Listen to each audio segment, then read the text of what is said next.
one day somebody does something unspeakable to someone else, to someone you hardly knew, and you do something about it because you can. This is a follow-up story and comes to us from The Guardian. A police training expert testifying as a defense witness in the trial of three former Memphis officers charged in the fatal beating of Tyre Nichols acknowledged that kicks and punches to Nichols' head had been unnecessary and excessive. Now, this is a new trial that's just happening right now. Don Cameron took the stand on the sixth day of the trial of Tadarius Bean, Demetrius Haley, and Justin Smith, who have pleaded not guilty to state charges, including second-degree murder. They already face the prospect of years in prison after they were convicted of federal charges last year. Tyre Nichols, a 29-year-old black man, fled a traffic stop in January of 2023 after he was yanked out of his car, pepper sprayed, and hit with a stun gun. 5 officers, who are also black, caught up with him and punched, kicked, and hit Nichols with a police baton, struggling to handcuff him as he called out for his mother near his home. Footage of the beating, captured by a police camera, also showed the officers milling about, talking, and laughing as Nichols struggled. His death led to nationwide protests, calls for police reforms in the United States, and intense scrutiny of police in Memphis. The officers are charged with second-degree murder, aggravated assault, aggravated kidnapping, official misconduct, and official oppression. Prosecutors have argued that officers used excessive force in trying to handcuff Nichols. The officers also had a duty to intervene and stop the beating and tell medical personnel that Nichols had been struck in the head, but they failed to do so, say prosecutors. Former Memphis officers Desmond Mills Jr. and Emmett Martin also were charged in the case. They have agreed to plead guilty to the state charges and are not standing trial. They pled guilty. They're going. They also pled guilty in federal court, where sentencing for all officers is pending. Now, defense attorneys have sought to chip away at accusations that the officers used unnecessary force to subdue Nichols. They have argued that Nichols was actively resisting. We're going to get back to that.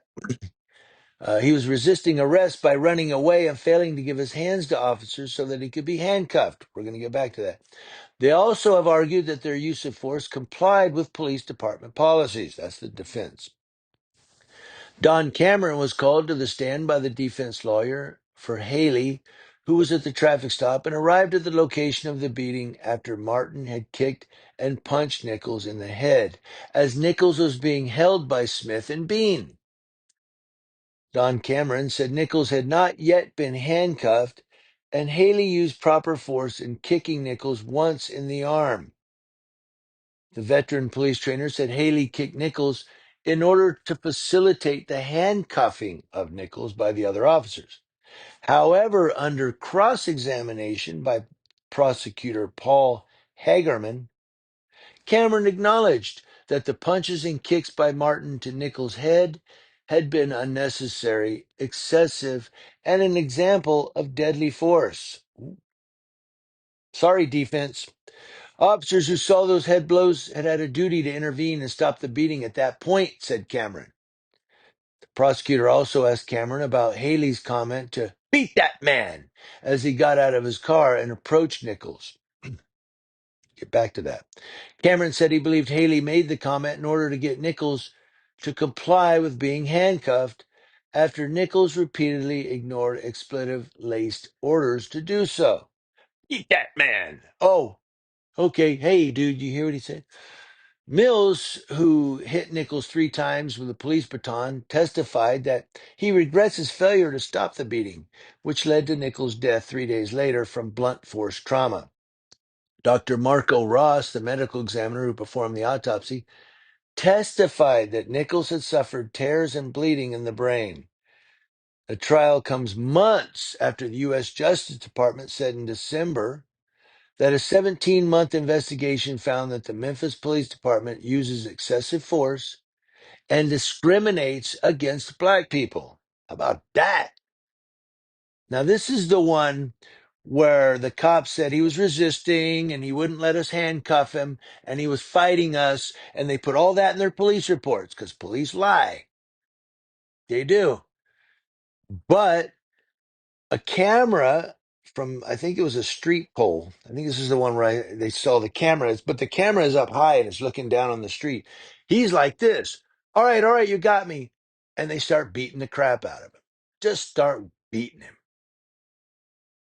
He's resisting. He's saying, don't. He's resisting.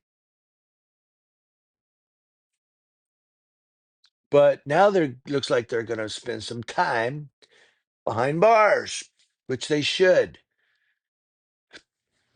because they lied on their police. What they put in those police reports is, well, what was reported to be in their police reports is not what we saw in that video looking down on the street.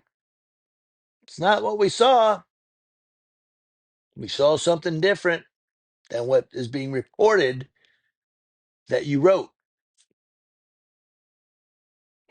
And I can attest that cops all the time embellish, exaggerate, and even lie in their police reports. When I was arrested because I interfered with a traffic stop, which, by the way, all charges were dropped, I was found not guilty. Not guilty. Um, the cop had wrote that I resisted arrest because I wouldn't put my phone down. Well, what you see in the video is they turn around and you're under arrest. I'm like, what? I was confused. Like, what? I ain't doing nothing. I'm just standing here. And he grabbed me, put my phone on the ground, handcuffed me.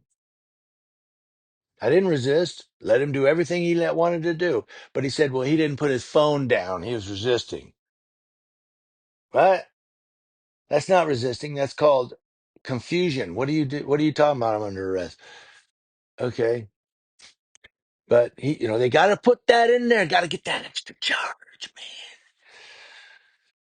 When you look at what happened here in Tyre Nichols, and these cops were putting this happened and this happened and this happened, it was that camera that was looking down on the street that countered what they put in their police reports and now has them sitting in front of a jury.